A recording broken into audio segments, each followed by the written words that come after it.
motivación es de hecho un capítulo dentro de los procesos afectivos. Es decir, si quisiéramos hablar del proceso afectivo más complejo o importante y que abarca diferentes aspectos del comportamiento humano, deberíamos decir que revisamos entonces en los procesos afectivos, emoción, sentimientos, estados de ánimo y pasión. Y ahora le agregamos también la motivación. Lo estudiamos en un capítulo aparte por su importancia y por su complejidad, ya que la motivación es la que impulsa diferentes comportamientos en el ser humano. Por ejemplo, el querer ingresar a la universidad podría ser explicado por la motivación de, ¿no?, de logro. Bien, vamos a eso entonces. Ya les acabo de subir en el chat las claves de esta semana. Vamos ahora a desarrollar nuestro tema. Para eso nos apoyamos siempre en nuestro EPT.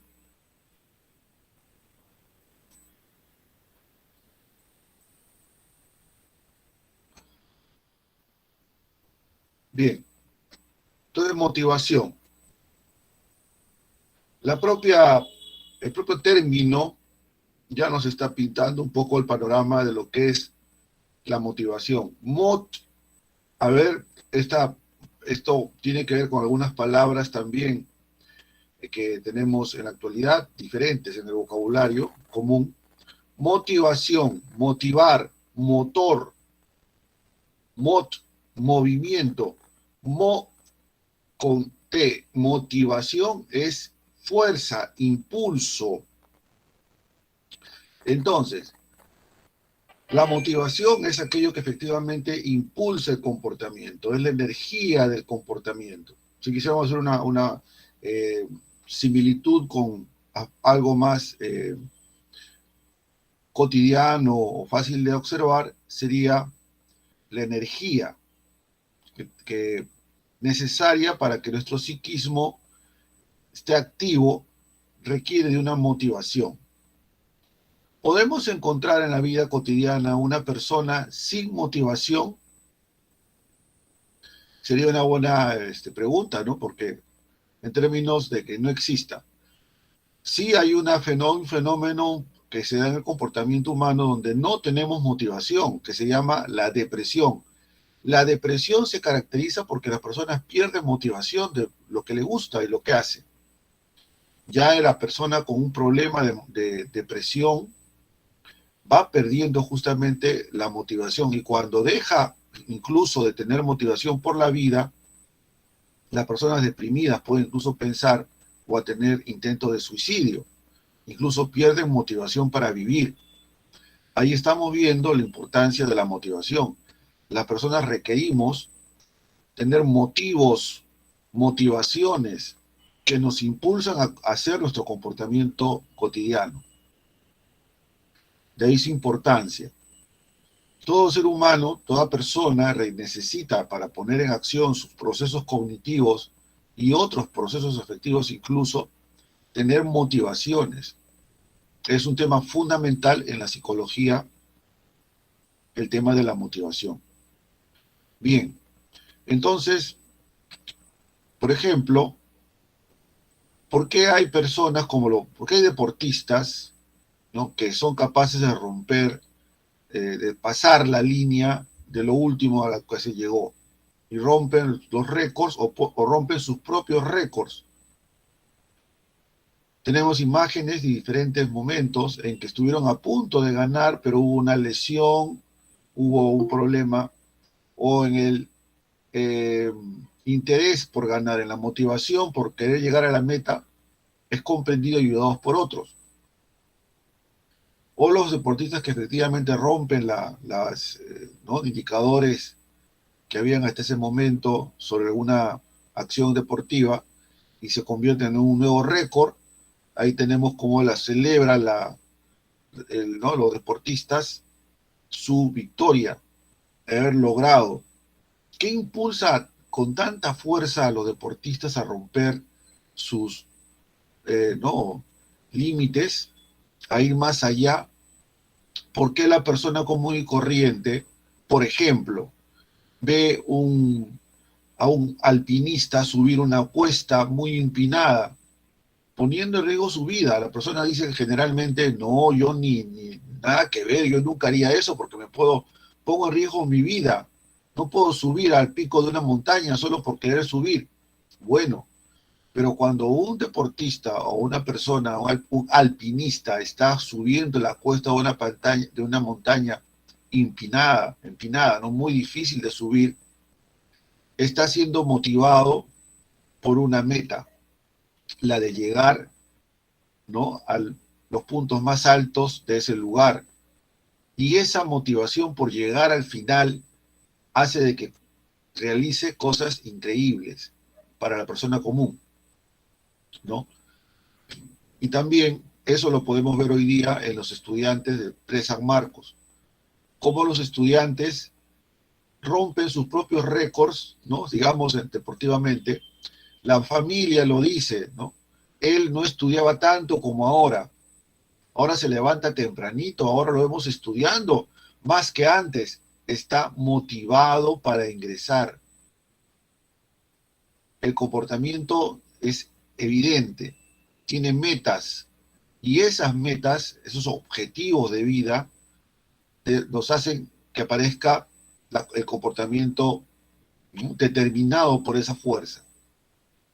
Ingresar, ¿no?, a la universidad sería una motivación de logro porque hemos elegido, ¿no?, una meta difícil, que es la de ingreso a San Marcos, pero se ha elegido.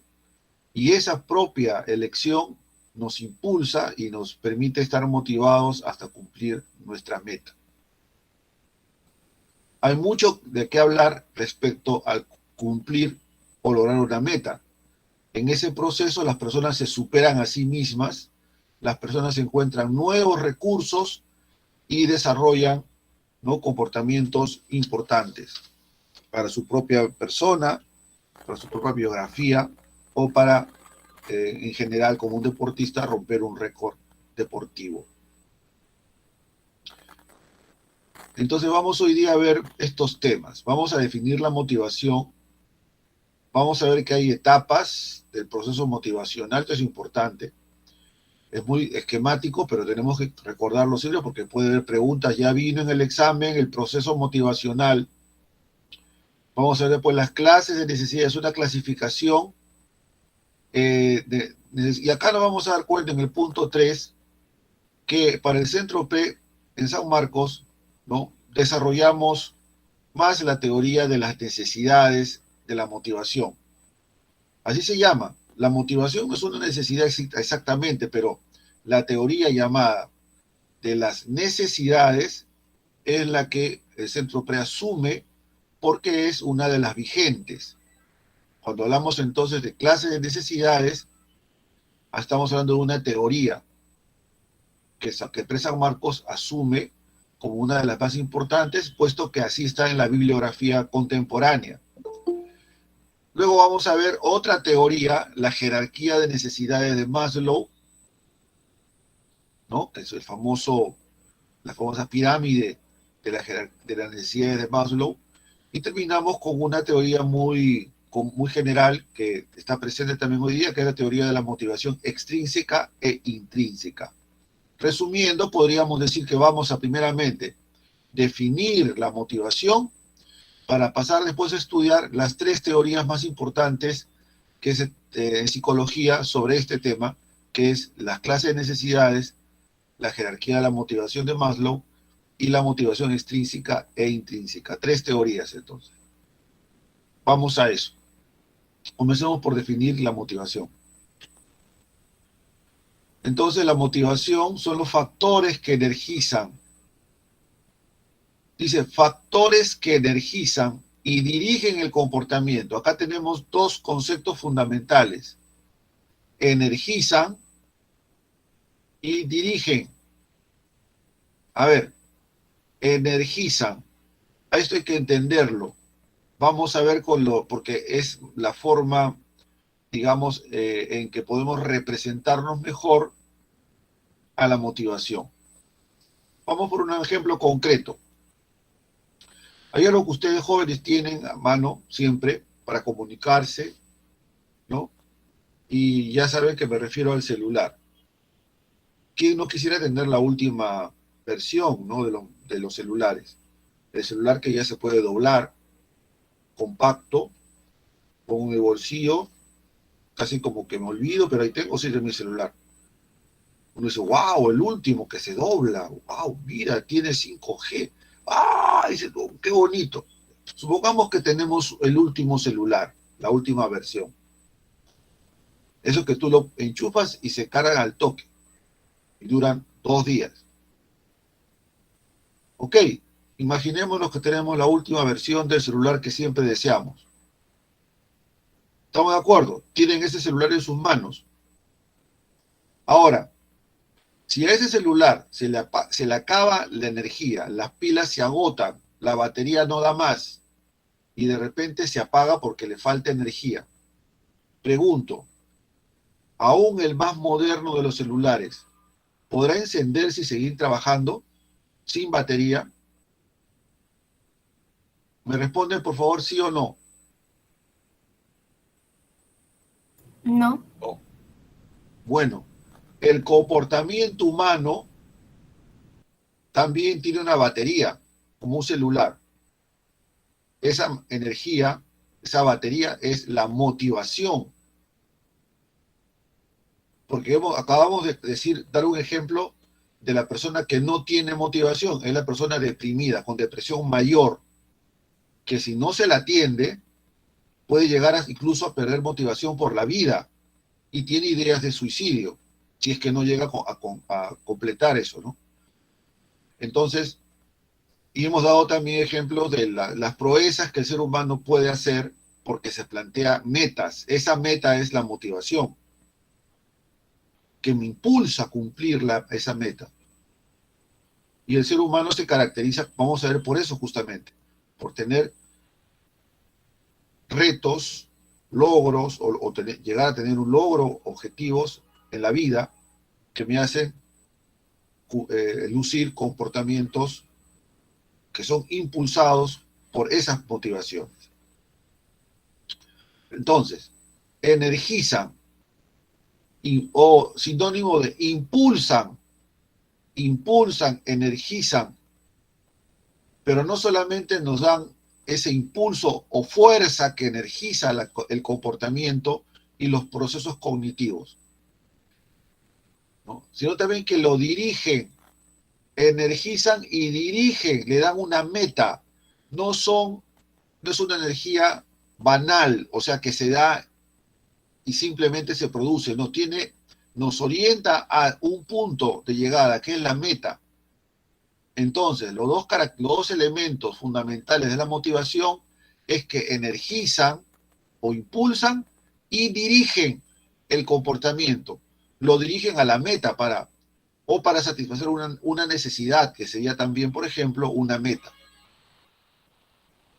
Como decíamos, estos factores que energizan y dirigen el comportamiento, que es la motivación, hoy día se trabaja a fondo en la teoría de las necesidades, porque las necesidades es un modelo de cómo se produce la motivación. Cuando tenemos una necesidad, se inicia un impulso para satisfacerla. Y ese mecanismo de satisfacción de necesidades es similar cuando se presentan, ¿no?, otras energizaciones o otros impulsos en el comportamiento.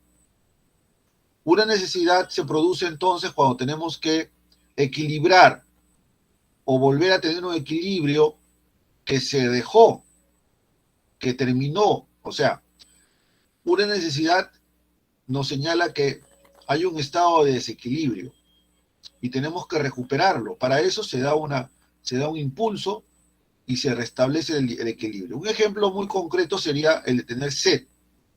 Después de varias horas de escuchar clases, el alumno tiene sed, tiene una necesidad.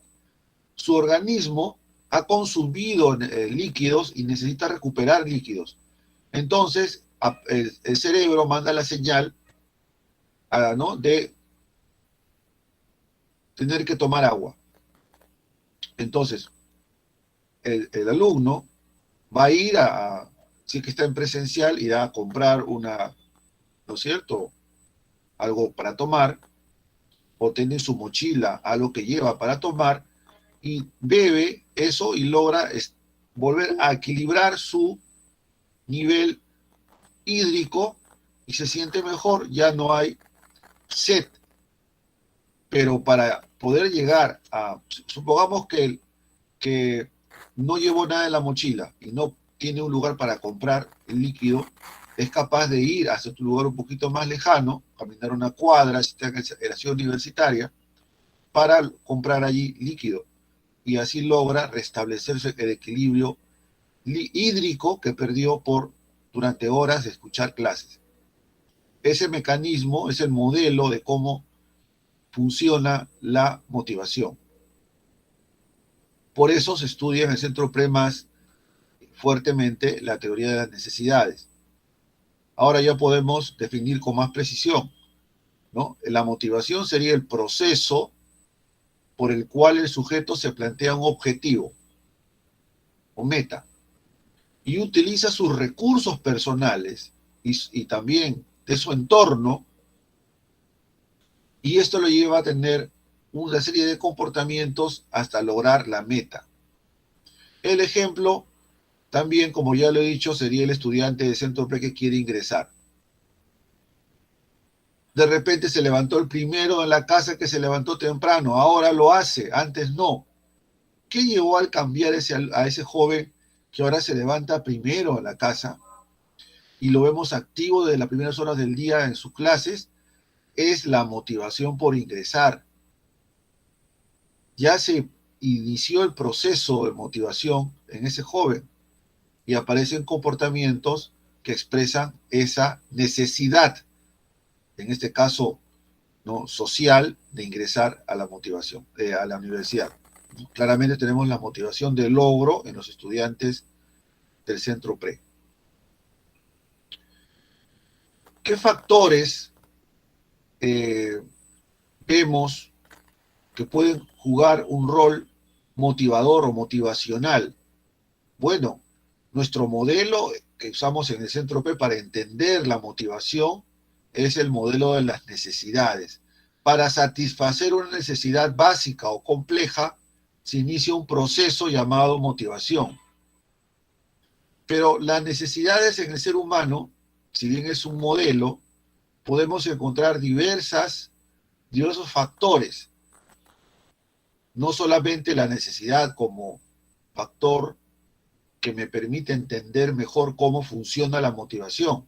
Podemos encontrar también otros tipos de factores o de tipos de motivación o que dan impulso al comportamiento y serían entonces factores motivacionales.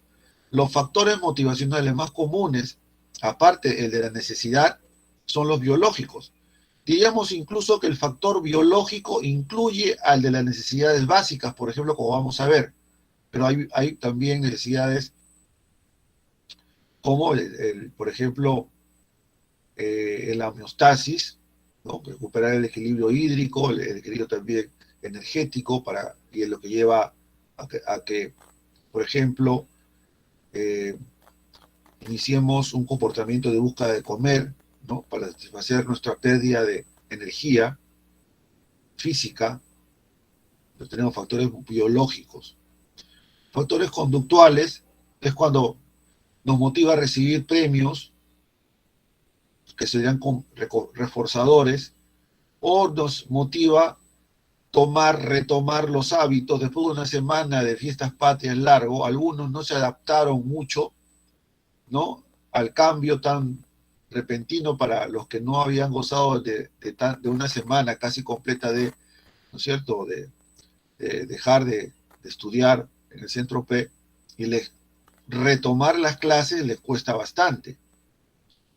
El hábito que ya habíamos tenido de estar todas las semanas en clases, lo dejamos una semana.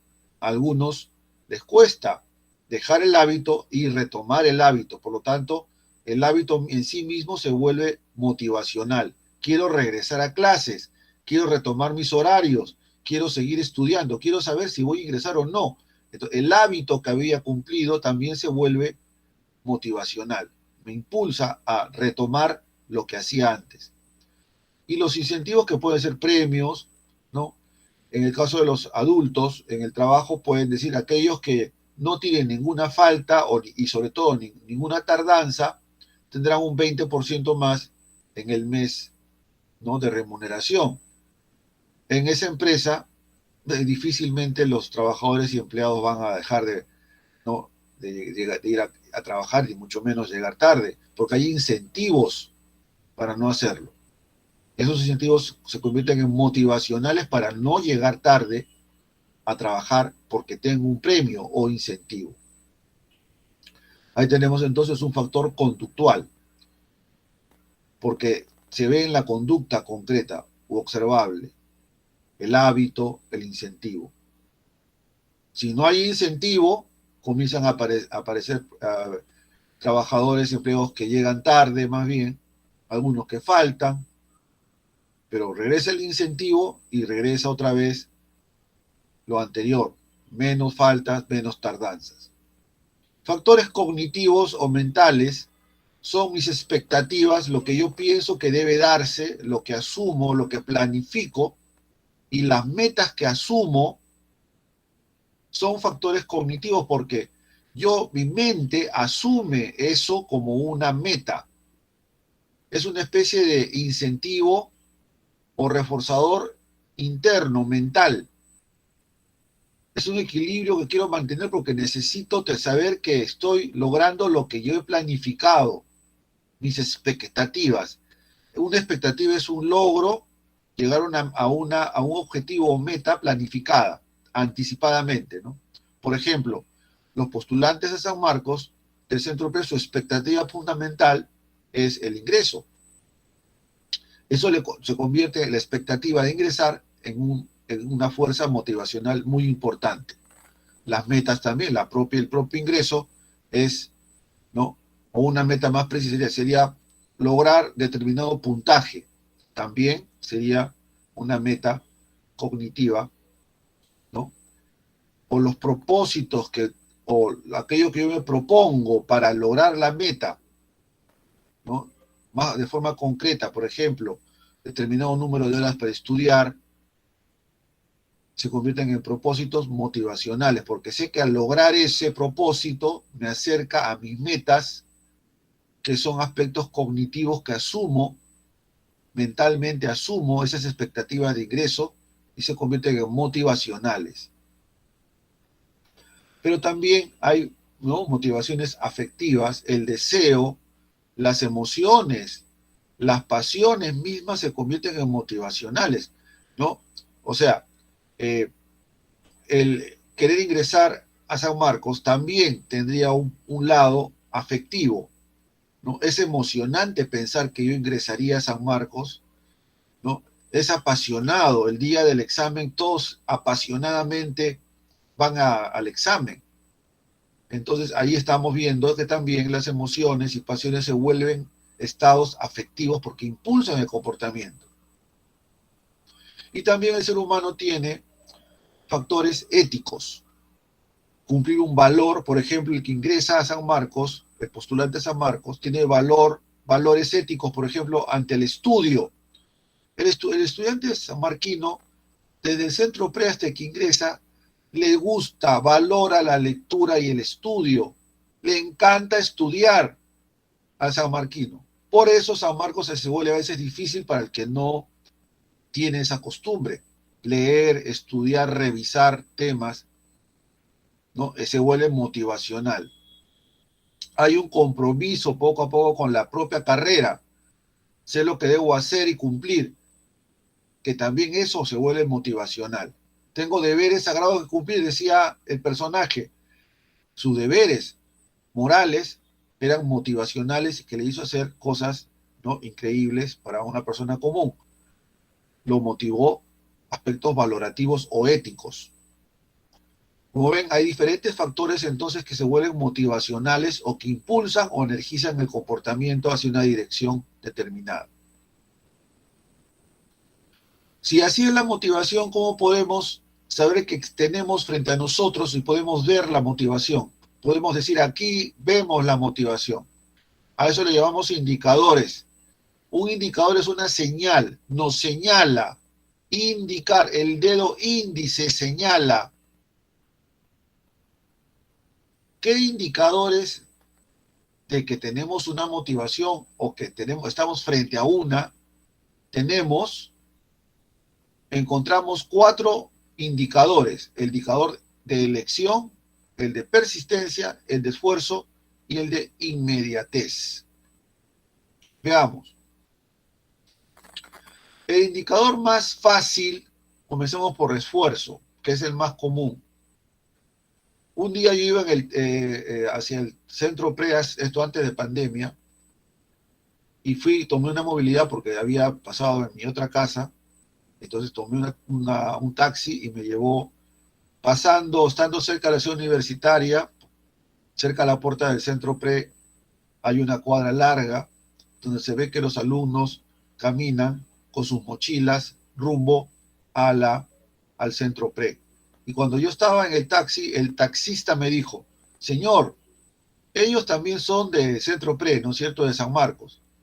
Yo le digo, no sé, señor, pero usted quería hacer pensar que son de San Marcos.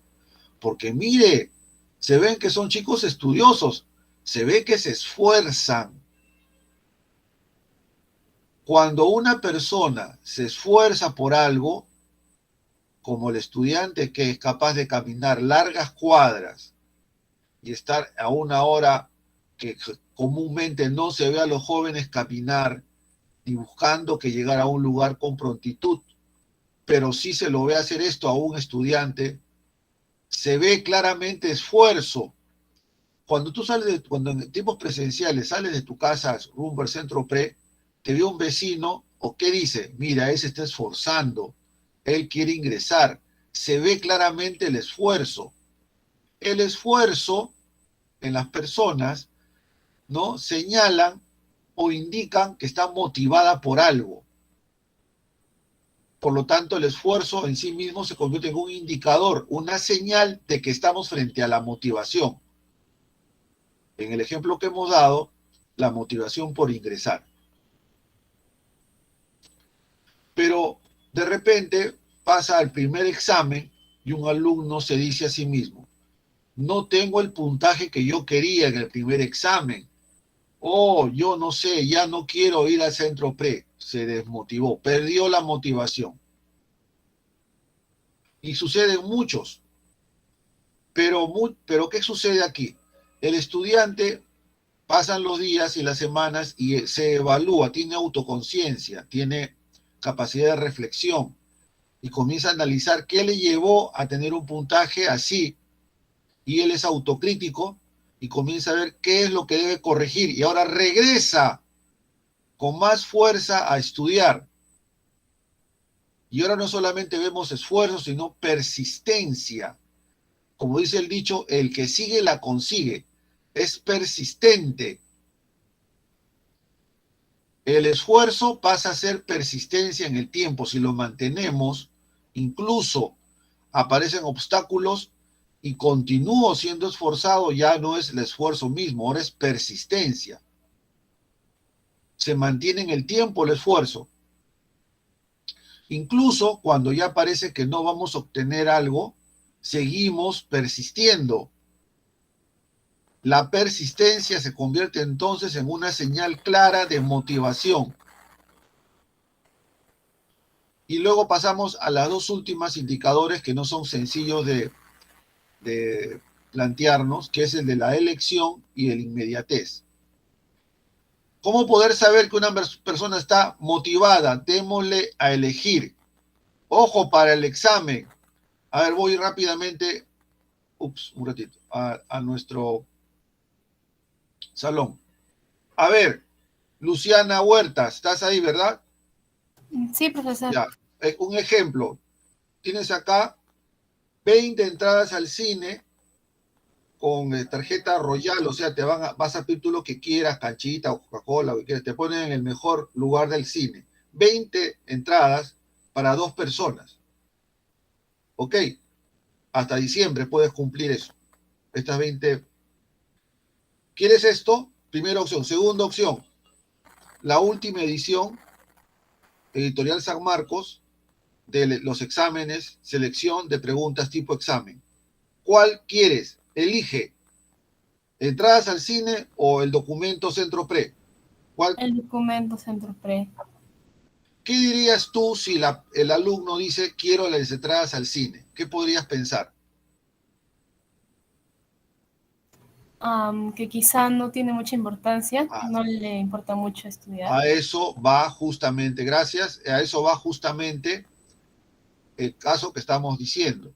La persona que elige algo lo va a hacer evidentemente en función de lo que le motiva. Si haces esto con una persona y no elige aquello que está relacionado a sus metas, podríamos decir que no está del todo motivada. La persona, el alumno con motivación para ingresar, va a decir de inmediato, dame el documento Centro Pre, será para después el cine. Y ahí vemos que es una señal, qué cosa elijo de varias posibilidades, y si elijo la que está cercana a mis metas, podré decir, esa persona está muy motivada por ingresar, o poco motivada, o en realidad superficialmente motivada. Y finalmente la inmediatez.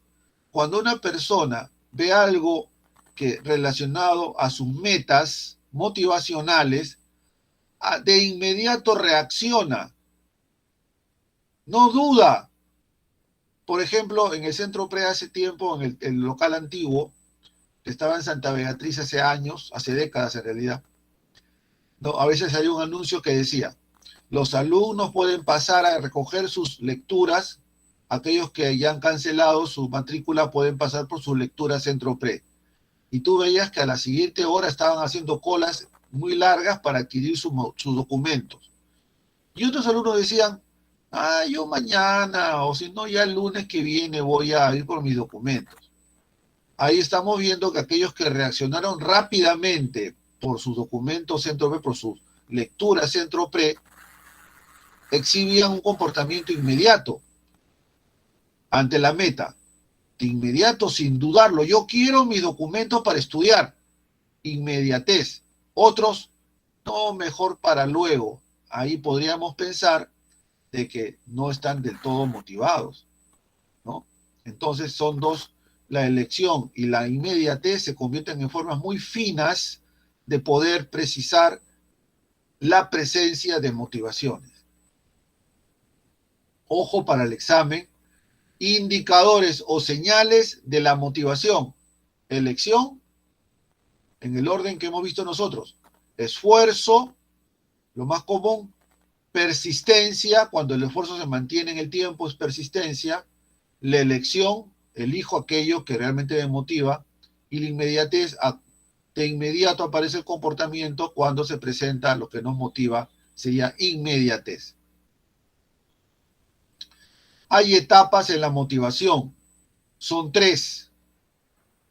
El estado motivacional, la conducta motivada y el estado de satisfacción. Cuando se inicia la motivación, estamos en el estado motivacional. Cuando termina la motivación, estamos en el estado de satisfacción. Luego se inicia otro proceso, otra vez estado motivacional, luego la conducta motivada y el estado de satisfacción. Ojo, son 3 etapas. El estudiante Centro Pre que está escuchando en este momento la clase, ¿en qué estado está? En el 1, estado motivacional, en la etapa 2, conducta motivada, o en la última, estado de satisfacción. Conducta motivada.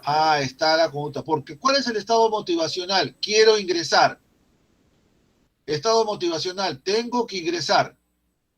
Conducta motivada, estudio, voy a clases, compito por mi vacante. Conducta motivada. ¿Y quién me dice cuándo termina la motivación? ¿Cuándo se da el estado de satisfacción? Cuando ingresas. Cuando ingresas.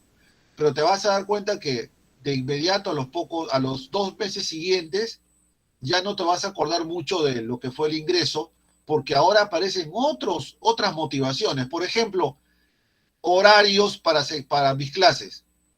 Por ejemplo, elección de cursos, planificación de mi tiempo y recursos para lograr aprobar los cursos. Aparecen nuevas motivaciones, nuevos estados motivacionales, otra vez conductas motivadas y luego estado de satisfacción. Y así todo el tiempo aparecerá este circuito o etapas de procesos motivacional. Aquí ponen ejemplos de necesidades fisiológicas. El sediento, ¿no? Tiene sed. Aparece la conducta motivada de buscar agua. ¿Y cuándo satisface? Cuando bebo y recupero mis niveles hídricos. Esto es normal en cualquier persona. No podemos estar sin beber agua todo el día. Tenemos que hidratarnos. Y ocurre también en los procesos psicológicos, por ejemplo, en los deportistas, ¿no? Como nuestra deportista campeona, ¿no? Primero, ella quiere ser deportista, después se convierte en deportista de nivel, luego compite y logra medallas, logra ganar. Aunque ella dice, sencillamente para mí es muy importante representar a mi país, ella logra las medallas, o sea, logró un estado de satisfacción pleno. Nuestra deportista Gladys Tejeda es un ejemplo de motivación psicológica, porque es muy parecido a lo que ocurre con el estudiante Centropel. El postulante quiere ingresar, estudia fuertemente para lograrlo, compite y gana. Se ingresa, se llegó al estado de satisfacción. Estas tres etapas pueden venir en el examen, cuidado. Ahora vamos a la teoría de las necesidades. Sería la teoría de las clases de necesidades de la motivación. La teoría de las clases de necesidades motivacionales también sería otra forma de describir esta teoría. Y esta teoría nos plantea que hay dos grandes tipos de necesidades y nos sirven para entender las motivaciones en general. Las necesidades fisiológicas y las psicológicas. Las necesidades fisiológicas pueden ser a su vez reguladoras o no reguladoras. Y las psicológicas pueden ser personales y sociales. Aunque también hay una tercera, necesidades fisiológicas, las necesidades psicológicas personales y sociales, que vamos a revisar posteriormente, y luego dos teorías más. Entonces, comencemos por esta primera. Clase de necesidades fisiológicas, reguladoras y no reguladoras. Necesidades fisiológicas reguladoras. Comencemos por acá. Las necesidades reguladoras, su nombre lo dice, el nombre, ojo, regulan lo biológico, sostienen nuestra vida. Hambre, sed y sueño nos permite vivir, regulan nuestra homeostasis. En cambio, las no reguladoras son fisiológicas, pero no ponen en riesgo o no tienen que ver con el sostén de nuestra propia vida. Vamos a ver estas dos primero. Necesidades fisiológicas reguladoras y no reguladoras. Las necesidades fisiológicas reguladoras son aquellas que sostienen la vida. Por lo tanto, no podemos dejar de satisfacerlas, porque si no lo hacemos, se pone en riesgo nuestras funciones básicas de vivir, como las funciones homeostáticas, por ejemplo. Después de largas horas de escuchar clases, nuestro organismo sigue funcionando y sigue gastando energía y también líquido.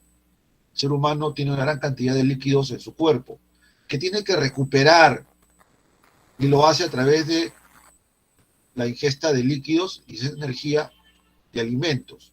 Entonces, el hambre, la sed y el sueño son necesidades fisiológicas, porque si no las cumplimos, si no las satisfacemos, ponemos en riesgo la vida. Una persona no puede dejar de dormir. Una persona que no duerme de varios días entra en estado de coma o tiene estados biológicos muy difíciles de sostener. Entra en estados psicóticos. Una persona que no duerme 15 días comienza a tener alucinaciones, se pone en riesgo la vida misma. Entonces es una necesidad fisiológica reguladora. Hambre, sed y sueño son evidentemente necesidades de este tipo. Las necesidades fisiológicas no reguladoras son fisiológicas o biológicas, pero no ponen en riesgo la vida. Por ejemplo, o sea, no cumplen una función homeostática. Homeostasis es el equilibrio biológico. El equilibrio biológico lo tienes cuando te levantas de dormir, desayunas y estás presto a ir a clases. Has desayunado, ya no tienes sed ni hambre, ya has dormido bien, tu homeostasis está ok como para ir a una clase.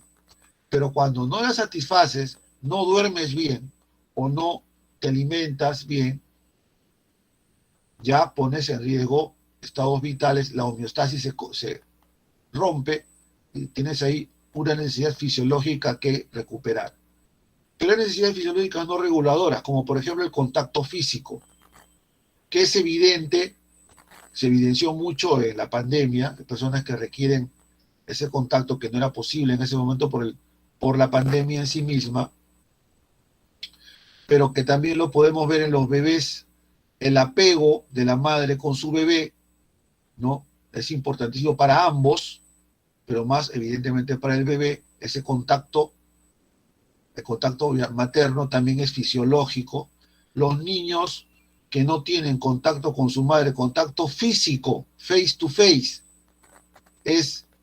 tiene problemas, posteriormente el niño tendrá algún problema por falta de ese contacto. Los niños que nacen antes de tiempo, 6 meses por ejemplo, ¿cuál es su terapia? La madre o sustituta tiene que ir a acariciarlo y cargarlo. Eso le ayuda a recuperarse físicamente incluso. Para los niños que están, por ejemplo, en las incubadoras. Y el apego en el niño también, ¿no? Hay necesidades biológicas, una necesidad fisiológica o muy basada en estados afectivos biológicos. Aquí la niña, al tener apego, hay equilibrio emocional y desarrolla normalmente. Si bien son entonces necesidades fisiológicas, no ponen en riesgo nuestra vida. Necesidades psicológicas personales. Entonces vamos aquí a retornar a nuestra clasificación para no... Ya hemos terminado con las fisiológicas, reguladoras porque sostienen la vida, y no reguladoras porque si bien son biológicas, no ponen en riesgo como la motivación, también la motivación sexual. Un alumno me dijo una vez en clase presencial, profesor, yo creo que no podría vivir sin motivación sexual. Yo le hice un seguimiento, ese alumno no ingresó, poquito inquieto en clases. La motivación. Dígame ustedes una persona que haya fallecido por no satisfacer necesidades sexuales, díganme solo una. Las personas no ponen en riesgo su vida si no logran satisfacer necesidades sexuales. Un ejemplo son los sacerdotes que cumplen ¿no? A ver, ¿quién vas a acordar cómo se llama esto? Cuando los sacerdotes católicos tienen que estar sin motivación sexual. Su celibato. El celibato de los sacerdotes, que lo cumplen, hay algunos que no, pero la mayoría lo cumplen, los buenos sacerdotes, es un ejemplo de que se puede vivir sin poner en riesgo la vida, al no satisfacer la motivación sexual. Otro ejemplo serían las monjas. Toda su vida están en claustro, o mucho tiempo en claustro, y no ponen en riesgo su vida. La motivación sexual, si bien tiene que ver con aspectos biológicos o fisiológicos, son no reguladoras, porque nadie ha fallecido por no satisfacer motivaciones sexuales. Ejemplo, los monjes budistas, también parecidos a los monjes católicos. Entonces ya hemos visto clases de necesidades fisiológicas. Vamos ahora a las psicológicas, que pueden ser personales y sociales.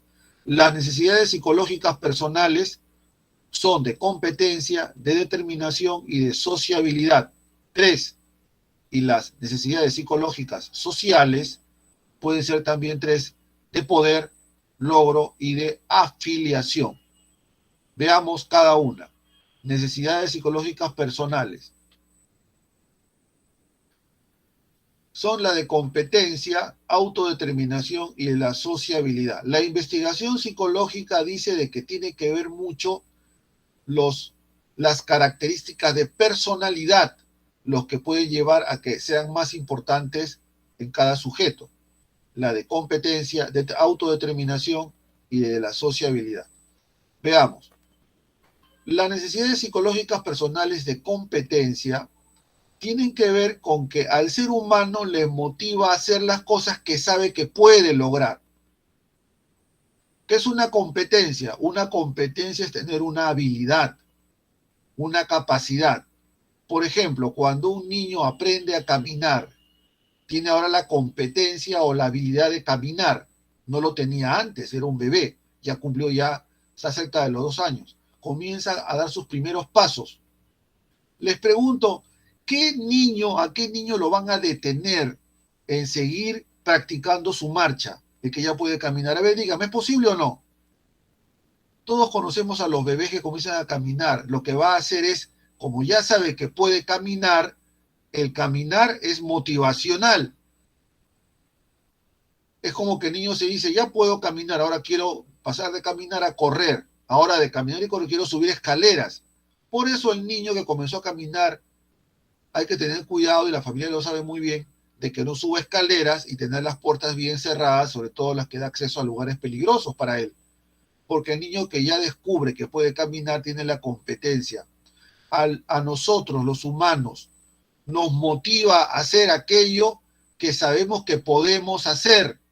Pregunto a todos, a ver, si tú puedes leer, si tú te gusta leer, tienes la competencia y la capacidad de leer, ves un libro interesante,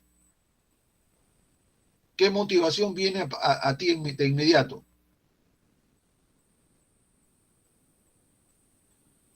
¿Aló? Otro ejemplo. ¿Sabes manejar bicicleta? Ya. Pero ya tu bicicleta anterior está un poquito viejita y como ya estás postulando, tus padres te regalan una nueva para motivarte. ¿Qué es lo que haces de inmediato? ¿Querrás ir a montar tu bicicleta, a pasear con tu bicicleta, sí o no?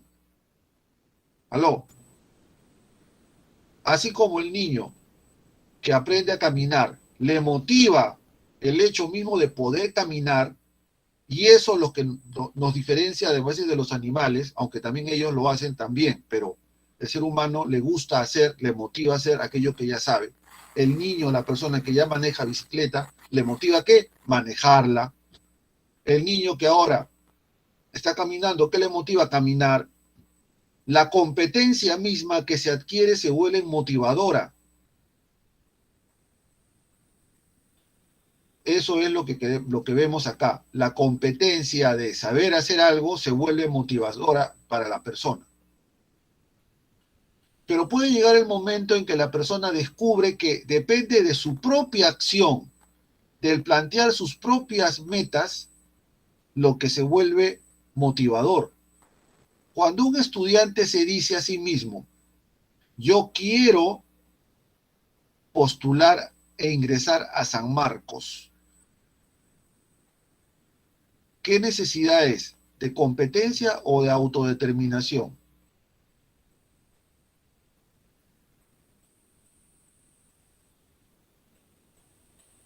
¿Competencia o autodeterminación? Bueno, veamos. El estudiante de Centro Pre le gusta estudiar y quiere ser profesional. Esa es su capacidad, ¿no? Vinculada a su motivación de competencia. Le gusta estudiar y quiere ser profesional. Hasta ahí es motivación de competencia. Pero cuando este se dice, yo quiero ingresar, no a cualquier universidad, no a esta ni a otra, no, yo quiero San Marcos, a esta quiero, no a otra. En el caso del Centro Pre, obviamente, los estudiantes del Centro Pre. Ahora el estudiante dice, yo soy el que determino, y el ingresar a San Marcos se vuelve entonces determinante. Cuando el estudiante se dice a sí mismo, yo quiero ingresar a San Marcos, ya no es solamente competencia, ahora es por determinación. Veamos un ejemplo más sencillo. autodeterminación. Yo mismo lo determino. El niño que quiere caminar, el niño pequeño de 2 años que ya está comenzando a caminar y a dar sus pasos cada vez más con mayor precisión, hasta ya quiere correr, saltar. De repente un día vio la puerta de la casa, del ingreso a la casa abierta. Se descuidó la familia y el niño encontró la manera de abrir la puerta. Sabe jalar el pestillo, se sube en una banquita, abre el pestillo y abre la puerta. Antes de eso, él solamente veía que toda la familia cruzaba esa puerta y iban y venían, y él solamente miraba. Hasta que un día se hizo. Se dijo a sí mismo el niño, yo puedo caminar y creo saber cómo abrir la puerta, porque siempre ve que jalan el pestillo antes. Y lo hace y logra abrir la puerta y salir de la casa. Ahí estamos viendo que la autodeterminación del niño, de ponerse a practicar eso, de saber que ya puede no solo caminar, sino abrir pestillos, lo determina ahora, y en la casa tienen que poner seguridad a todas las puertas porque el niño ahora las abre por autodeterminación. El saber que se puede desplazar y que puede manipular los pestillos se vuelve autodeterminante. Cuando el postulante se dice a sí mismo, yo no solamente claro que me gusta y quiero ser profesional, pero yo sé que puedo, por lo tanto, ingresar a San Marcos, también eso es autodeterminante. No solamente es querer ingresar, es a tal lugar y no a otro, autodeterminante. O de esta manera, o de esta otra no. Ahí también estoy autodeterminando. Otra necesidad psicológica personal, después de haber visto que al ser humano le motiva a hacer cosas que ya sabe hacer, competencia, o le motiva a hacer cosas que puede hacer él por él mismo, autodeterminación, tenemos la necesidad psicológica de sociabilidad, que es la motivación de querer, de ser sociable. El ser humano, ¿no? Muchos autores mencionan que el ser humano tiene esa competencia natural de ser sociable, de estar el ser humano evoluciona desde los primeros humanos a la actualidad, ¿no? Porque está en sociedad. Desde la tribu hasta hoy día los países modernos, nos fuimos primeramente tribus, grupos humanos. El ser humano tiene por su naturaleza la necesidad de ser sociable. Entonces, todo el tiempo tenemos esa motivación, estar con la familia, estar con los padres, con los hermanos, pero después con los coetáneos de la misma edad, con otros en la escuela, tenemos la necesidad de sociabilizar. Pero cuidado, la necesidad psicológica personal de sociabilidad es la naturaleza misma del ser humano. Nacemos seres sociales, necesitamos de otros, que es diferente a la de afiliación. Ojo, la necesidad psicológica social de afiliación es diferente a la necesidad psicológica personal de sociabilidad. ¿Cuál es la diferencia? En que la sociabilidad señala de que tenemos la natural tendencia a buscar a otros, a ser sociables. En cambio, la afiliación, como su nombre lo indica, señala de que es la necesidad de entablar relaciones concretas. Es cuando entablamos, cuando logramos estar en grupo. Cuando un alumno se dice a sí mismo, yo quiero tener muchos amigos, es sociabilidad. Él quiere. Otra cosa diferente es cuando lo logra, cuando ya participa en un grupo de amigos, se comunica con sus amigos y hace cosas con sus amigos. Ya eso es afiliación, porque se ha afiliado a un grupo de amigos. Una persona se puede decir, yo quiero en mi tiempo libre estar en un taller o hacer grupos de lectura. Para eso va y se inscribe en un club, el club de la lectura. Cuando la persona dice, yo quiero estar en un grupo, es necesidad de sociabilidad. Pero cuando ésta va y se matricula en el grupo, cuando paga la cuota para estar en el taller o en el grupo, ya es afiliación. cuando un estudiante dice, yo quiero tener muchas amigas, el estudiante varón dice, quiero tener muchas amigas, sueña con tener más de 10 amigas, es sociabilidad, quiere, pero cuando ya tiene en su agenda nombres y se comunica con amigas y conversa con amigas, ya es afiliación. Logró satisfacer la necesidad de afiliación. Primero tuvo que satisfacer la de sociabilidad para pasar después a la de afiliación. Ojo, ojo, si se cae en el deseo, es sociabilidad. Cuando ya lo ejerce y entabla relaciones de grupo, es afiliación. Y ahora vamos a las necesidades psicológicas personales de, perdón, ¿no? De las psicológico personales a las psicológicos sociales. La de poder, de logro y la de afiliación. La de poder es cuando buscamos que tener una cierta ascendencia o dirección de grupos. La de logro de plantearme metas. El ingresar a San Marcos es una necesidad psicológica social de logro porque he elegido una meta de calidad. O, por ejemplo, cuando un sujeto dice yo quiero trabajar en esa empresa y no en otra, también está planteándose logros de calidad. Cuando queremos influir en las personas, influimos en ellas, por ejemplo, para mostrarles de que tengo alguna prenda importante o tengo más poder económico y lo luzco, tiene necesidad psicológica de poder. Las necesidades de Maslow son muy parecidas, las fisiológicas son básicas, la de seguridad es estar en un lugar que me brinde esa seguridad, la de afiliación son las que tienen que ver con mi yo, ¿no? Tener, por ejemplo, éxito personal sería estima, ¿no? De afiliación, pertenezco a un grupo, tengo una familia, la de estima es quiero ingresar, he ingresado, soy profesional, ahí es de estima. Pero la de autorrealización es cuando logro ir más allá de la estima y es cuando, por ejemplo, el científico hace la ciencia por la ciencia o el artista hace el arte por el arte, no por ganar un sueldo, sino por descubrir en sí mismo la creatividad o la ciencia. Eso sería motivación de autorrealización. Bien, jóvenes, y la intrínseca son las motivaciones intrínsecas, las que vienen desde dentro del individuo, por ejemplo, aprender por aprender o para aprender, y la extrínseca es para tener un logro externo, por ejemplo, un premio.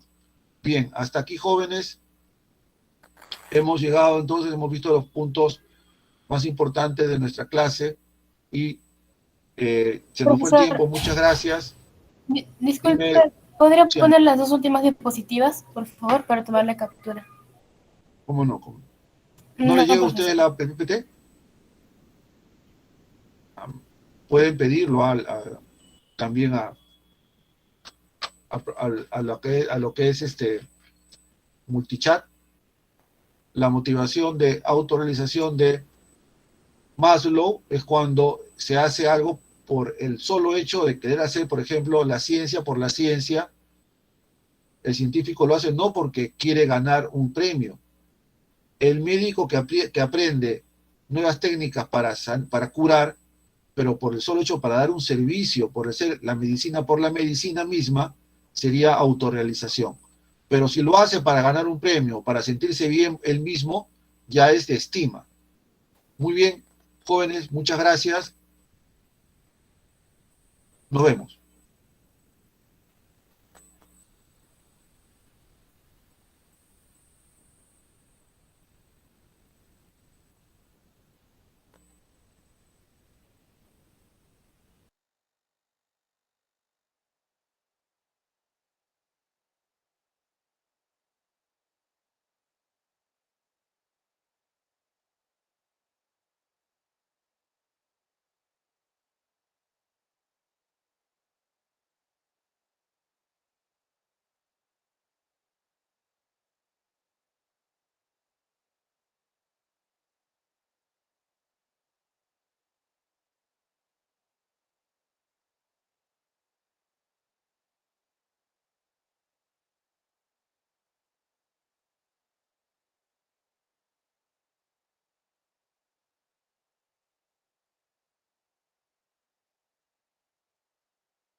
Buenos días con todos jóvenes, muy buenos días. Vamos a comenzar nuestra clase de biología del día de hoy. Estamos entrando ya a la semana 14 y nos toca ver el tema de reino animalia o reino animal. Me dicen que sí se ve la presentación, ¿cierto? ¿Se oye mi voz también? ¿Me confirmas? Sí, profesor. Ok, empezamos. Bien, vamos a hablar acerca del reino animalia. ¿Qué es lo que te preguntan al respecto de este tema? Te preguntan la categoría taxonómica llamada phylum, ¿de acuerdo? O sea, cómo están clasificados los animales según los phylums. Y hay que conocer los diferentes tipos de phylums porque por ahí, dentro de los phylums, hay diferentes clases de animales. Tanto animales invertebrados como animales vertebrados, ¿ya? Y también vamos a hablar rápidamente acerca de los criterios de clasificación de los animales. En el reino animalia vamos a encontrar a todos aquellos organismos que presentan las siguientes características. Primero, todos los animales son pluricelulares. No hay animales unicelulares. Todos son pluricelulares. O sea, están formados por muchas células. Algunos carecen de tejidos. Son pocos los que carecen de tejidos y órganos, como es el caso, por ejemplo, de las esponjas de mar que pertenecen al filum porífera. Pero la gran mayoría de animales son organismos que presentan tejidos, órganos y sistemas propiamente dichos, ¿ya? La otra característica es que los organismos animales se nutren de manera heterótrofa, quiere decir que no hacen fotosíntesis, ¿correcto? No realizan el proceso de fotosíntesis, no son autótrofos, son heterótrofos. Y dentro de la nutrición heterótrofa, como ya lo has estudiado antes, existe la nutrición holozoica, que significa que ingieren a otro organismo, ¿ya? Algunos también pueden presentar variantes en el tipo de nutrición holozoica. Tercera característica, ¿no? Los organismos animales, aparte de ser heterótrofos, ocupan diversos hábitats, diversos ecosistemas, ecosistemas acuáticos, ya sean marinos, dulceacuícolas, o ecosistemas terrestres también, ¿de acuerdo? Y ecosistemas o ambientes o áreas geográficas amplias y aéreas, ¿no es cierto? ¿Ya? Cuarta característica, la reproducción de los animales puede variar. La mayoría de animales se reproducen de manera sexual, ¿no? Existen machos y hembras, ¿no? Pero hay algunos que se reproducen asexualmente. Por ejemplo, la tenia es un parásito gusano hermafrodita, ¿no? Esa es la otra característica de los organismos animales, ¿de acuerdo? Bien, entonces, esas son las principales características de los organismos animales. Pasamos a ver los criterios de clasificación animal. Uno de los criterios de clasificación animal que estás viendo en esta diapositiva es cuando decimos si los animales son diploblásticos o si son triploblásticos, ¿no? O si tienen celoma o no tienen celoma o tienen un falso celoma, etcétera, ¿no? O si presentan tejidos o no tienen tejidos, ¿no? Aquí, por ejemplo, en esta parte de acá arriba, ¿no? Vemos que dentro del reino animal hay organismos animales, como te mencioné hace un momento, que carecen de tejidos. Cuando los organismos animales no presentan tejidos y carecen de órganos o sistemas, se les da el nombre de parazoos, ¿de acuerdo? O parazoarios también se le dice, ¿ya? Parazoos o parazoarios. Te lo voy a escribir en el chat, ¿ya?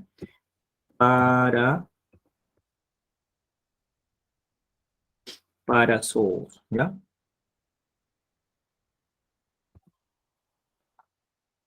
Parazoos o parazoarios. En cambio, cuando los organismos animales presentan órganos, tejidos y sistemas, se les dice eumetazoos. ¿Ya? Por si acaso. Los únicos organismos animales que son parazoos, dentro de todos los filums que vamos a ver, son los poríferos, o sea, las esponjas. ¿Ya? Otro criterio es tomar en cuenta cómo es que se da el desarrollo embriológico del animal, ¿no?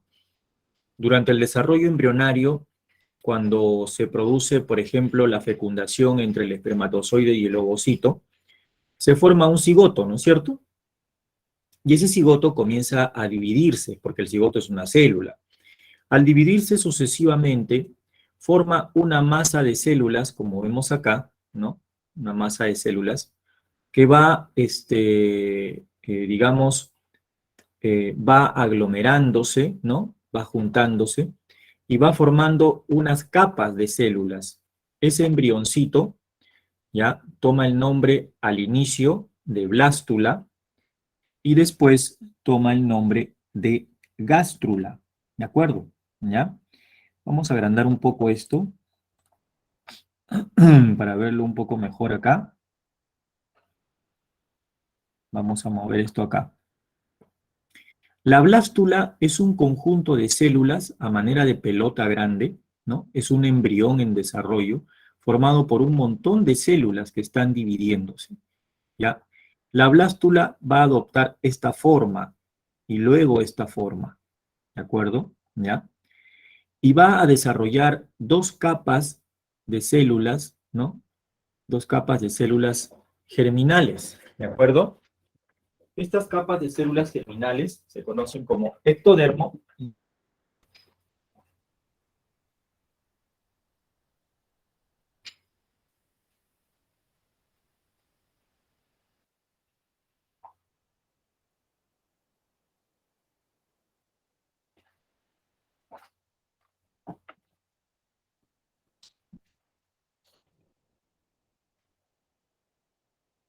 Tengo un inconveniente, por favor. ¿Me esperas 30 segundos, por favor?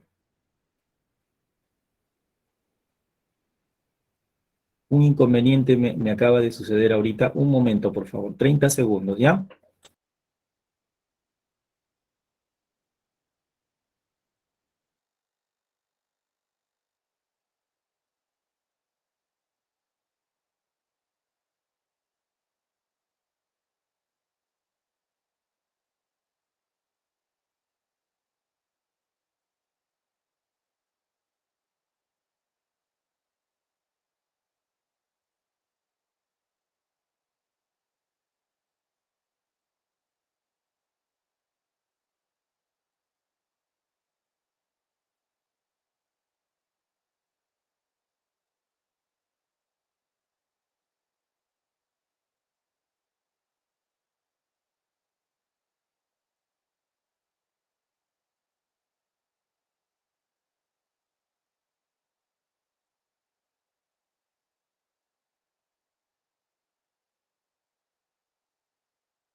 Ya, ahora sí.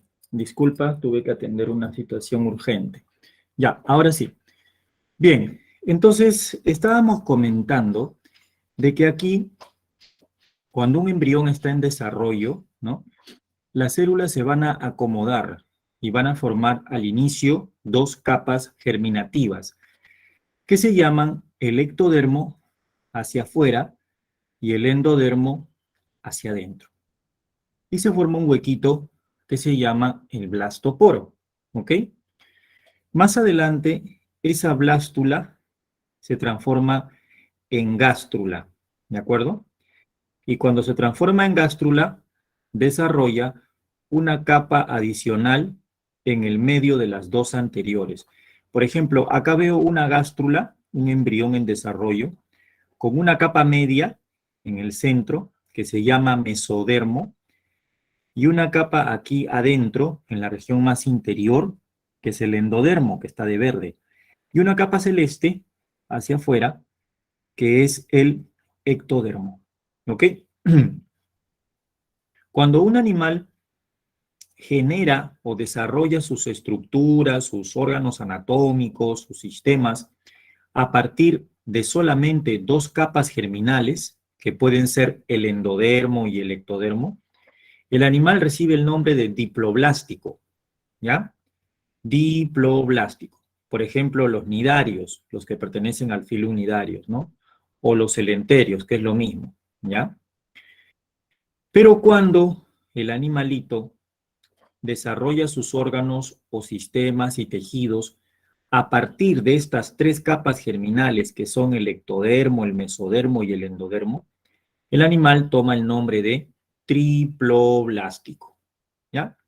Como es el caso de la gran mayoría de filums, los anélidos, los artrópodos, los equinodermos, los cordados, incluyendo nosotros también los seres humanos ahí, ¿no es cierto?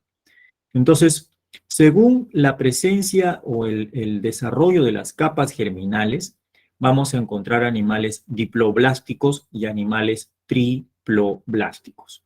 Si a mí me preguntan qué es un animal diploblástico, yo contestaré, es un organismo animal en cuya etapa de desarrollo embrionario, ¿no? Sus órganos y tejidos se generan a partir de dos capas germinales, que puede ser el endodermo o el ectodermo, ¿ya? Las dos. Y un animal triploblástico es aquel cuyos órganos y tejidos provienen de tres capas germinales, que son el ectodermo, el mesodermo y el endodermo. Bien, ahora, los organismos animales que desarrollan de tres capas germinativas, o sea, los triploblásticos, se pueden clasificar en organismos celomados, acelomados y pseudocelomados. En primer lugar, ¿qué es el celoma? El celoma es una cavidad interior del cuerpo del animal donde se alojan sus órganos correspondientes, sobre todo los órganos del sistema digestivo, como el intestino, el estómago, etc. Este celoma está originado a partir de la capa media embrionaria llamada mesodermo, ¿de acuerdo? Y también los órganos están envueltos por una capa conectiva que también deriva del mesodermo, que se llama peritoneo.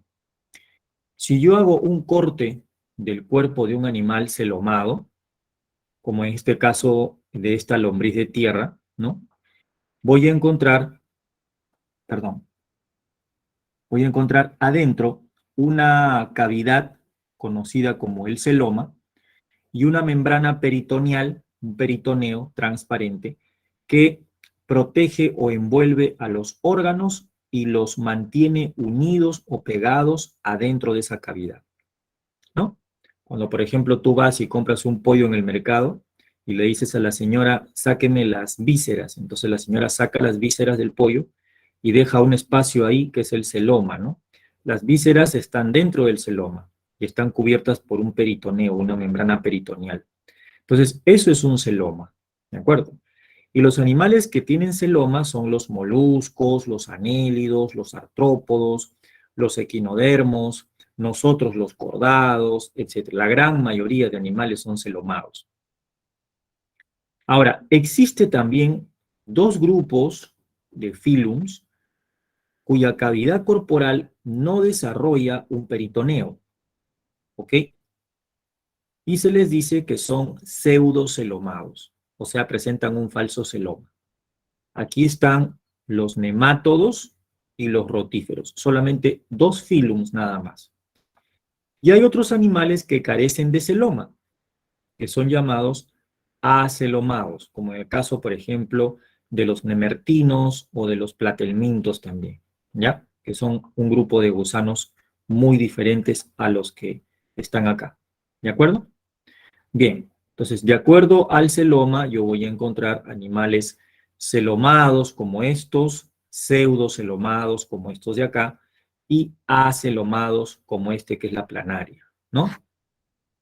Ahora, vamos a pasar a describir a los fílums, ¿ya? Tú sabes que cuando hemos visto la clasificación de los seres vivos, hemos hablado de la rama taxonomía. La taxonomía es la ciencia que clasifica a los seres vivos y utiliza las llamadas categorías taxonómicas, o sea, el dominio, el reino, ¿no? El filum, ¿no? La clase, el orden, la familia, el género, la especie, ¿ya? Todas esas categorías que son, digamos, niveles de organización para poder clasificar a los seres vivos, todas esas categorías se usan en todos los seres vivos para poder clasificarlos. Y hay una de esas categorías que se utiliza preferentemente para clasificar animales. Y esa categoría se llama filum. El plural se dice fila o filums, ¿de acuerdo? Entonces vamos a ver cuáles son esos filums. El primero de ellos es el filum Porifera. El filum Porifera, ¿ya? En el filum Porifera, ¿a quiénes vamos a encontrar? Vamos a encontrar a todos aquellos animales, ¿no? Conocidos como esponjas, que carecen de tejidos y presentan el cuerpo formado o cubierto de huecos, de aberturas, de poros, de ahí el nombre de poríferos, ¿ya? Estos animalitos presentan una cavidad interior, acá la podemos apreciar, ¿ya? Voy a agrandarlo un poco más esto. Ahí está. Estos animales presentan una cavidad interior que se llama la cavidad atrial o simplemente el espongiocele, por donde circula el agua. El agua ingresa por los poros, ¿no? Y circula dentro de esta cavidad que es el espongiocele. Y hay un hueco, una abertura, por donde sale el agua, que se llama ósculo, ¿de acuerdo? ¿Ya? Adentro de la esponja voy a encontrar diversos tipos de células. Hay unas células que están cerca de los poros que se llaman los pinacocitos, ¿ok? Y hay otras que son muy conocidas y muy estudiadas, que son las que están acá, ¿ya? Que parecen como una especie de células con látigo, ¿no? Estas células de amarillo se llaman coanocitos, ¿ya? Los coanocitos son los encargados de participar de la filtración del alimento. Son células que van a batir sus estructuras prolongadas, porque los coanocitos tienen unas estructuras prolongadas, ¿no? Unos apéndices prolongados que se mueven, ¿no? Que se mueven, ¿ya? Y que permiten, pues, filtrar básicamente el alimento. O sea, separar las partículas grandes de las pequeñas que ingresan con el agua. Pero no son las células que van a digerir. Las células que van a digerir el alimento, ya lo hemos visto antes en el sistema digestivo, son los amebocitos, ¿ya? Los amebocitos. Esas son las que hacen la digestión intracelular. Además, estos animales tienen una acumulación dentro del cuerpo de unos minerales a base de sílice y de carbonato de calcio, formando lo que se conoce como las espículas, que es como un esqueleto interior que lo sostiene y lo mantiene firme, ¿no? Estos animalitos están pegados a las rocas y no tienen movimiento o desplazamiento propio, ¿ya? Salvo cuando se encuentran en el estadio larval, porque algunos tienen reproducción sexual producen o forman estadios larvales, ¿no? Cuando son adultos y adoptan estas formas, están pegados o adheridos a las rocas y son conocidos como organismos sésiles, ¿ya? Porque no tienen desplazamiento propio, ¿ok? Muy bien. Entonces, estos animales son sésiles, tienen digestión intracelular, se pueden reproducir de manera sexual, liberando gametos al agua, o de manera asexual por el proceso de gemación. Tiene una cavidad interior que se llama espongiocele y unas células llamadas pinacocitos, coanocitos y amebocitos, ¿ya? Esas es las características más resaltantes de las esponjas. Y no te olvides que son parazoos, ¿no? Son parazoos porque no tienen una organización basada en tejidos, sin organización tisular, ¿ya? Bien, pasamos al siguiente filum.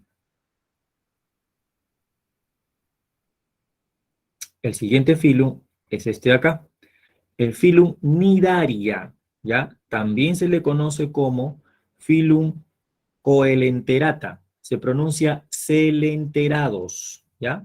Cnidaria o celenterados, se escribe con la letra C adelante, Cnidaria, cenidaria o celenterados. ¿Quiénes están acá? Acá vamos a encontrar a las anémonas de mar, a las hidras, ¿no? Sobre todo las hidras de agua dulce, y a las medusas o malaguas, ¿ok? Aquí vemos, por ejemplo, cómo es la parte interior del cuerpo de estos animales. Estos animales, ¿ya? Presentan dos formas muy conocidas, como vemos acá. El pólipo y la medusa. La medusa es la forma animal que se desplaza en el agua. Todos estos animales son acuáticos, ¿de acuerdo? De ambiente marino. La gran mayoría son de ambiente marino. La medusa es la forma de que se desplaza, ¿no? Que tiene desplazamiento propio. Y el pólipo es la forma sésil, que está adherida a un sustrato y que no tiene desplazamiento propio. ¿Ok? ¿Ya? Estos organismos son de vida libre, presentan simetría radial, ¿no? ¿De acuerdo? ¿Ya?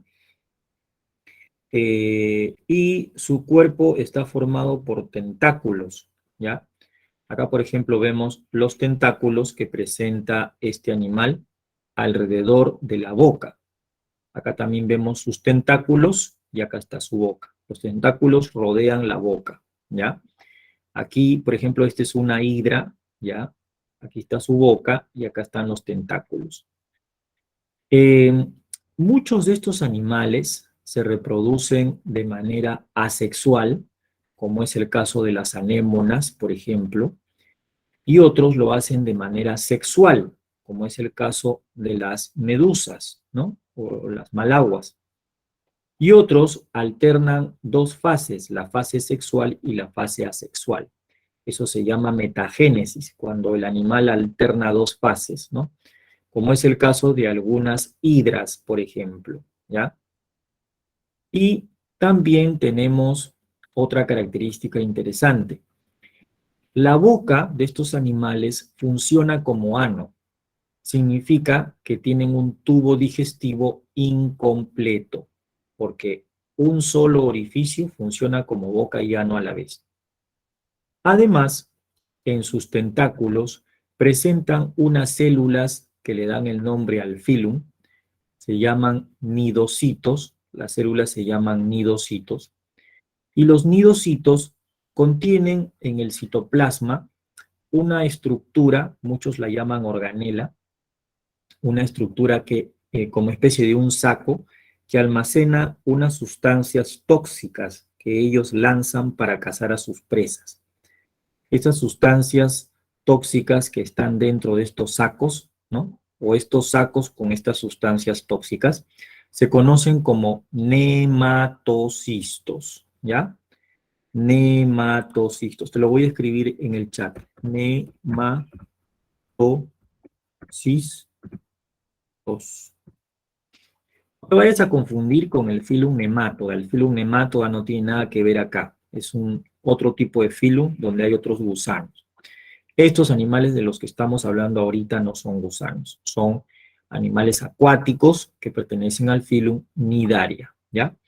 Los nematocistos son sacos que albergan sustancias tóxicas que ellos van a lanzar desde sus tentáculos, porque los nematocistos se encuentran dentro de las células que están en los tentáculos, y las células que están en los tentáculos justamente se llaman nidocitos, ¿de acuerdo? Nidocitos.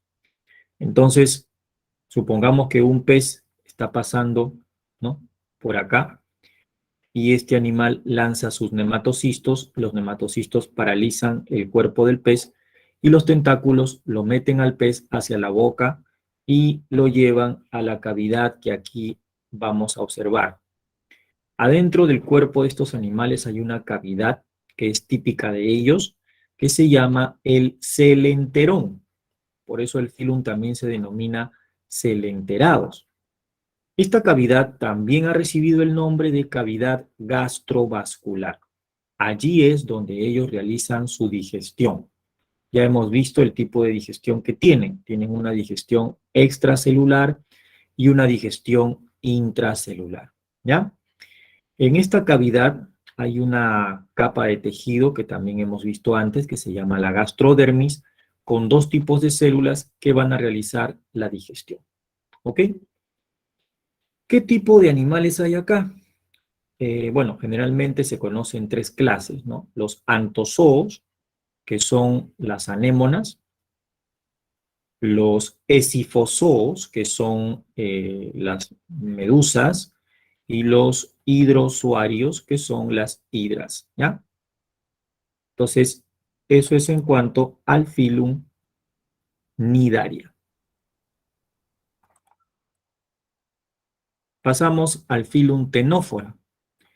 En el filum Ctenophora vamos a encontrar nosotros unos organismos parecidos a los cnidarios, ¿no?, que tienen un cuerpo parecido a un globo, un cuerpo globoso, parece una pelotita de ping-pong. A estos animalitos, por la forma que tienen, los han llamado bellotas de mar. Pero hay algo característico en ellos. A lo largo de todo su cuerpo, ellos van a presentar unas estructuras, lo voy a agrandar un poco aquí. Acá los tenemos. ¿Ves estas rayas que hay aquí, no?, que parecen como especie de sierras. No son sierras, son filas de paletas que se mueven, paletas natatorias, chiquititas. Estas paletas natatorias asemejan a las cerdas de un peine, y parece que este animal tuviera varios peines a lo largo de toda su estructura corporal. Entonces, por esa razón también les han llamado peines de mar. ¿Cuántas filas de peines tiene este animal? Tiene aproximadamente 8 filas de peines, peines planos, formados por una unión o una fusión de bastantes cilios largos, ¿ya? Muchos presentan un par de tentáculos, ¿de acuerdo?, los cuales tienen células pegajosas que utilizan para alimentarse, para cazar a sus presas. Tienen una boca en esta posición y un ano en la otra posición. Quiere decir que su tubo digestivo es completo, ¿ya? Tienen una faringe y un estómago donde realizan su digestión extracelular. Estos animalitos son de ambiente acuático, ¿ya? Son de ambiente acuático marino y viven en las profundidades, ¿ya? Se les conoce como peines de mar, ¿ok? De ahí el nombre de filum Ctenophora, ¿ya? Filum Ctenophora, que significa animal con peines, ¿no? Teno es peine, peine de mar. Y luego tenemos otro filum, ¿no?, del cual vamos a tratar ahorita. Este de acá. Este filum ya involucra animales con el cuerpo aplanado, animales de tipo gusanos, ¿ok? El filum Platelminto el filum Platelminto. En el filum Platelminto vamos a encontrar a todos aquellos gusanos que son aplanados de manera dorso-ventral, de arriba hacia abajo del cuerpo. Estos animales o gusanos aplanados, conocidos como platelmintos, muchos de ellos son de vida libre, como la planaria que vemos acá, pero hay otros que son parásitos de animales y parásitos del hombre, como en el caso de la tenia y la fasciola hepática, ¿de acuerdo? ¿Ya?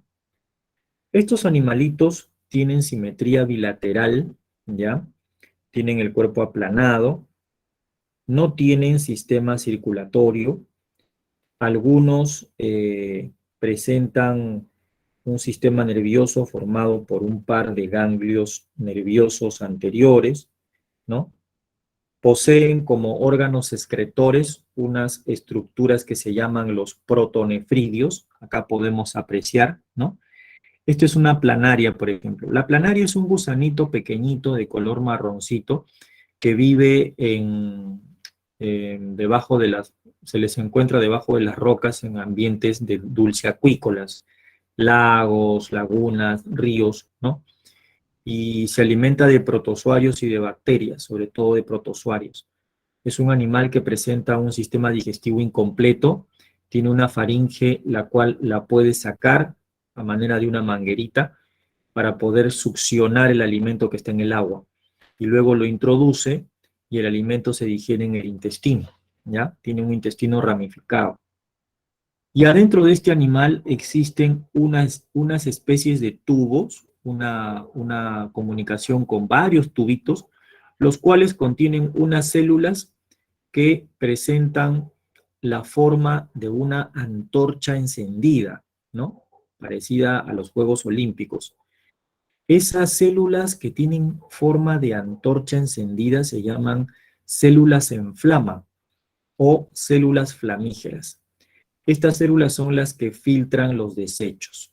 O sea, este conjunto de células flamígeras se encuentran a nivel de estos tubos excretores, ¿ya?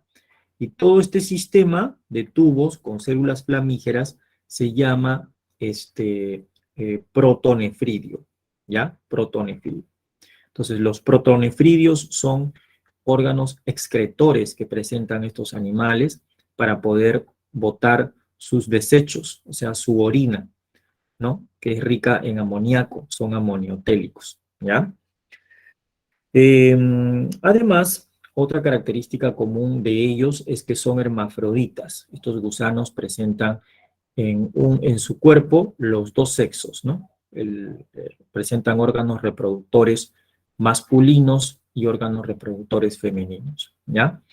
A pesar de eso, algunos se aparean entre hermafroditas, a excepción de la tenia, que tiene una reproducción de tipo sexual por hermafroditismo suficiente, es decir, no necesita otra tenia para poder aparearse, ¿no?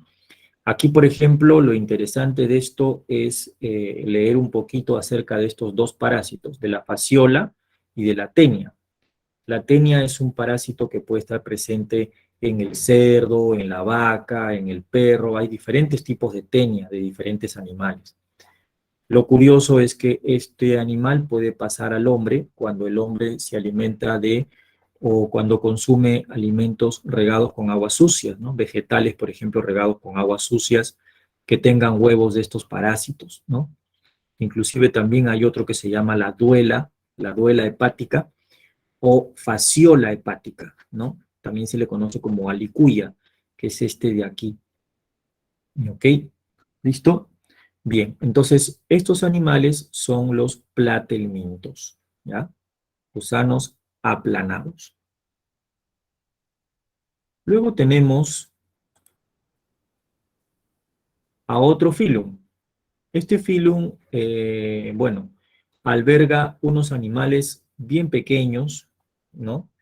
Que presentan, a pesar de su tamaño, una estructura que contiene, pues, un sistema digestivo completo, por ejemplo, ¿ya? Estos animalitos son pluricelulares también y se caracteriza porque viven en ambientes dulceacuícolas. La mayoría son dulceacuícolas, aunque también hay algunos que son de ambiente marino. Esta es una foto de un rotífero y este es un dibujo de un rotífero. En la foto vemos que el cuerpo es casi transparente y a través de él se pueden ver sus órganos internos.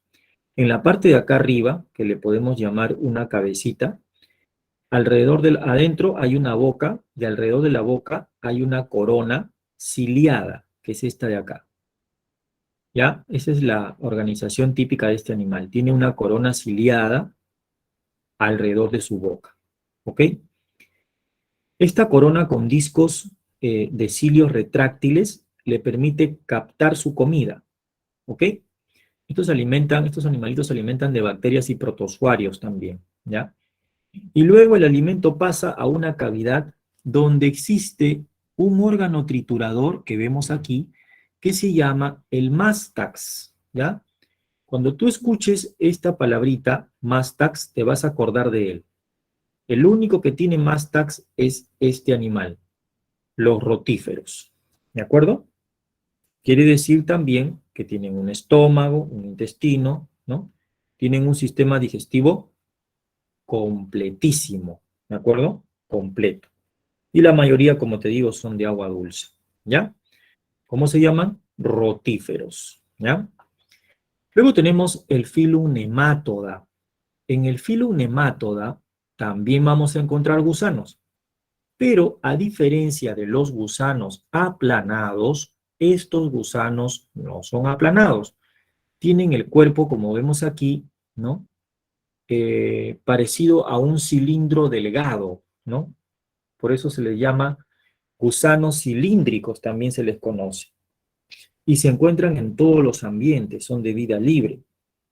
Y algunos pueden ser parásitos de animales y también de plantas. Hay nemátodos que son parásitos de plantas, por ejemplo. ¿De acuerdo? Su cuerpo, como te decía, es cilíndrico, no está dividido en segmentos, no tienen el cuerpo dividido en segmentos, ¿no? Es simplemente un cuerpo cilíndrico.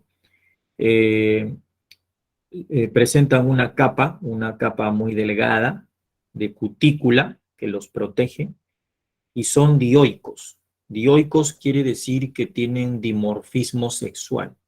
¿Y eso qué significa, profesor? Que, bueno, que hay machos y hembras, ¿no? Hay machos y hay hembras que se aparean, copulan, ¿no? Estos no son hermafroditas, no son como las tenias, las fasciolas. Estos gusanos sí presentan sexos separados, ¿no? Aquí es muy fácil reconocer a la hembra porque es mucho más larga y más grande que el macho, ¿ya? El macho es más pequeño. Y sí, podemos mencionar pues que son parásitos, muchos son parásitos. Por ejemplo, la triquina está acá, en este grupo.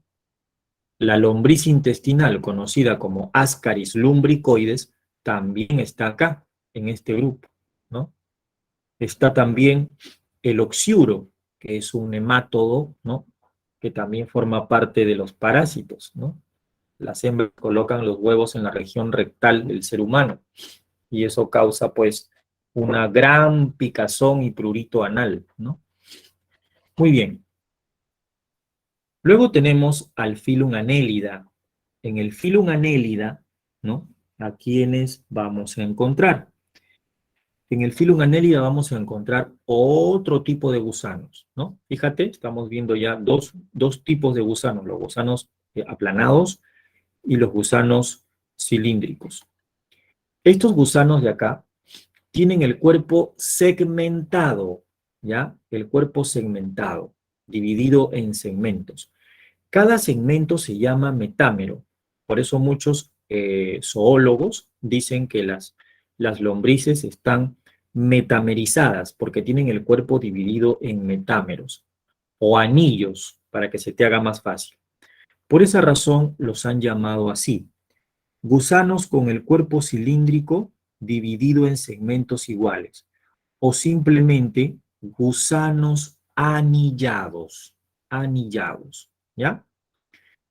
Aquí vemos tres especies bien conocidas.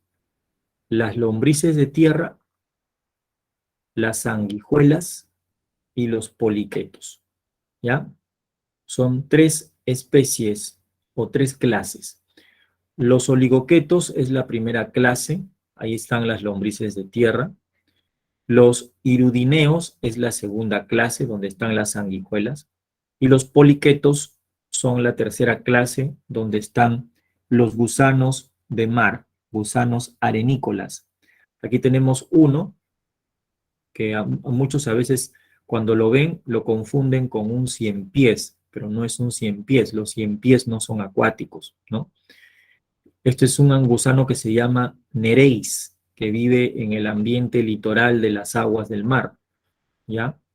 Estos gusanitos tienen bastantes patitas carnositas, chiquititas, ¿ya? Y presentan a lo largo de todo su cuerpo unos apéndices que parecen pelitos, que son órganos sensoriales, bastantes. Se llaman quetas, por eso pertenecen a la clase poliquetos. En cambio, las lombrices presentan pocas quetas, por eso pertenecen a la clase oligoquetos. Y estos de acá, las sanguijuelas, son hematófagos, son parásitos de animales mamíferos y se alimentan de la sangre de ellos, ¿de acuerdo? ¿Ya? Entonces, aquí también podemos mencionar a este grupo de organismos, ¿ya? El sistema circulatorio de estos animales es un sistema cerrado, ya lo hemos visto antes cuando hablamos de sistema circulatorio, sobre todo en la lombriz de tierra, ¿ya? La lombriz de tierra, por si acaso, es hermafrodita, pero hay especies donde se diferencian machos y hembras. Hay especies que son dioicas, con sexos separados, y otras son monoicas, como es el caso, por ejemplo, de la lombriz de tierra, que es monoica. ¿De acuerdo? Muy bien. Pasamos al siguiente filum. Este filum creo que ya muchos de ustedes lo conocen, ¿no? El filum Mollusca. Mollusca significa animal con el cuerpo blando. Los moluscos son animalitos que generalmente están formados por o presentan una conchilla, una conchita que los cubre, ¿no? Una conchuela. Algunos carecen de conchuela, ¿no? Por ejemplo, los pulpos, los calamares, pero otros sí presentan una conchuela que está formada por minerales de carbonato de calcio, como es el caso de los caracoles, como es el caso de los moluscos bivalvos, como las almejas, los choros, las conchas de abanico, ¿no? Y estamos un poquito más familiarizados con ellos porque siempre que vamos a una cevichería, a veces a algunos les gusta consumir, ¿no? Una sopa de choros, un ceviche, ¿no? De pota, ¿no? Un ceviche mixto, ¿no? Ahí los consumimos, ¿ya? Estos animales son de ambiente marino, ¿no? De ambiente marino, ¿ya? Bueno, salvo algunos que son también terrestres, como el caracol de jardín. La especie Helix aspersa es el caracol de jardín. Estos presentan entonces una conchuela de configuración externa y tienen una cabeza definida, ¿ya? Entonces, el filum se llama mollusca o molusco, ¿ya? Estos animalitos se encuentran distribuidos en diversos ambientes. Y lo que hay que destacar acá es la presencia de un órgano raspador dentro del caracol, que viene a ser la rádula. El caracol presenta dentro de su sistema digestivo a nivel de la boca una estructura pequeñita con dientes quitinosos que se cambian y se renuevan constantemente. Se llama rádula, es un órgano raspador, ¿ya? También podemos mencionar que como son acuáticos, presentan branquias, ¿no? Adentro en el cuerpo presentan una cavidad que se denomina la cavidad del manto, ¿ya? La cavidad del manto que justamente produce carbonato de calcio para la conchuela, ¿ya? Muchas especies son dioicas, como los pulpos y calamares, por ejemplo, y otras son hermafroditas o monoicas, como los caracoles, ¿ya? ¿Ok? Bien. Estos son los moluscos. Bueno, y aquí vas a encontrar pues varias clases, ¿no? Por ejemplo, los caracoles, las babosas, las liebres de mar pertenecen, perdón, a la clase gasterópoda. Los moluscos que tienen dos conchuelas que se articulan, como los choros, las almejas, las conchas de abanico, por ejemplo, ¿no? Son moluscos que pertenecen a la clase bivalva, también se le dicen que pertenecen a la clase pelecípoda o bivalvo, ¿no? Inclusive muchos fabrican algunas cositas a partir de las conchuelas, ¿no? Luego tenemos la clase cefalópoda, donde están aquellos moluscos que han desarrollado su capacidad, su órgano cefálico, su cabecita, como los calamares o las potas y los pulpos, ¿no? Y luego tenemos otro filum de invertebrados que son los peripatos.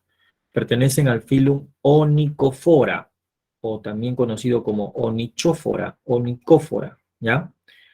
La palabra onychophora proviene del prefijo onico, que significa uñas, y fora significa llevar, animales que llevan uñas, ¿no? Y aquí los podemos apreciar. Dentro del cuerpo están segmentados, presentan varios segmentos, ¿no? Y por esa razón muchos los habían puesto dentro del filum anélido, ¿no? Pero por fuera no están segmentados. Tienen numerosas patitas carnosas que parecen uñas, ¿no? Y por eso el nombre del filum Onychophora. Antes estos animales estaban dentro de los artrópodos y la clase era llamada Onychophora, pero ahora están ya con su propio filum, el filum Onychophora, ¿ya? Ellos también presentan una cubierta de cutícula, una capa muy fina, tienen un par de antenas, ¿no? Y un par de patas carnositas, como te digo, por cada segmento, ¿ya? Son parecidos a gusanos y son más o menos cilíndricos.